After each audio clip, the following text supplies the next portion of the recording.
All India mixed martial arts ফেডাৰেশ্যনৰ সৌজন্যত আৰু west Bengal mixed martial arts ফেডাৰেশ্যনৰ সহযোগত দিল্লী পাব্লিক স্কুল দাগাপুৰ শিলিগুৰিত 7 জুনৰ পৰা 9 জুনলৈ অনুষ্ঠিত হোৱা প্ৰথম উত্তৰ পূব ভাৰত ষ্ট্ৰাইকিং MMA আৰু MMA চেম্পিয়নশ্বিপত অসমে কেইবাটাও পদক পাবলৈ সক্ষম হয়।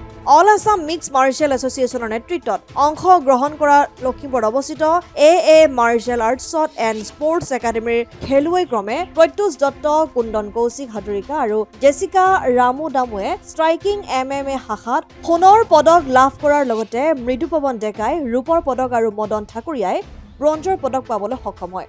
সদৌ অসম মিক্সড মাৰ্শাল আৰ্টছ এছ'চিয়েশ্যনৰ সম্পাদক আহমেদে আশ্ৰফৰ নেতৃত্বত অসমৰ হৈ মুঠ 10 জন প্ৰতিযোগী অংশগ্ৰহণ কৰিছিল। প্ৰতিযোগীসকলৰ এই সফলতাৰে লখিমপুৰ তথা অসমলৈ গৌৰৱ কঢ়িয়াই আনিবলৈ সক্ষম হৈছে। মাৰ্শাল আৰ্টছ ফেডাৰেশ্যনৰ সৌজন্যত ৱেষ্ট বেংগল মাৰ্শাল আৰ্টছ ফেডাৰেশ্যনৰ উদ্যোগত শিলিগুৰি দাগাপুৰত অনুষ্ঠিত দিল্লী পাব্লিক স্কুল প্ৰাংগণত অনুষ্ঠিত হোৱা first north east India striking MMA আৰু MMA চেম্পিয়নশ্বিপত যোৱা 7 জুনৰ পৰা 9 জুনলৈ অনুষ্ঠিত হোৱা চেম্পিয়নশ্বিপত আমাৰ all Assam mixed martial arts এছ'চিয়েশ্যনৰ হৈ নেতৃত্বত অংশগ্ৰহণ কৰা অসম দলটিয়ে 3টা সোণৰ পদক, 1টা ৰূপৰ পদক আৰু 1টা ব্ৰঞ্জৰ পদক লাভ কৰিবলৈ সক্ষম হৈছে। সোণৰ পদক লাভ কৰা খেলুৱৈসকল হ'ল ক্ৰমে প্ৰত্যুষমান দত্ত,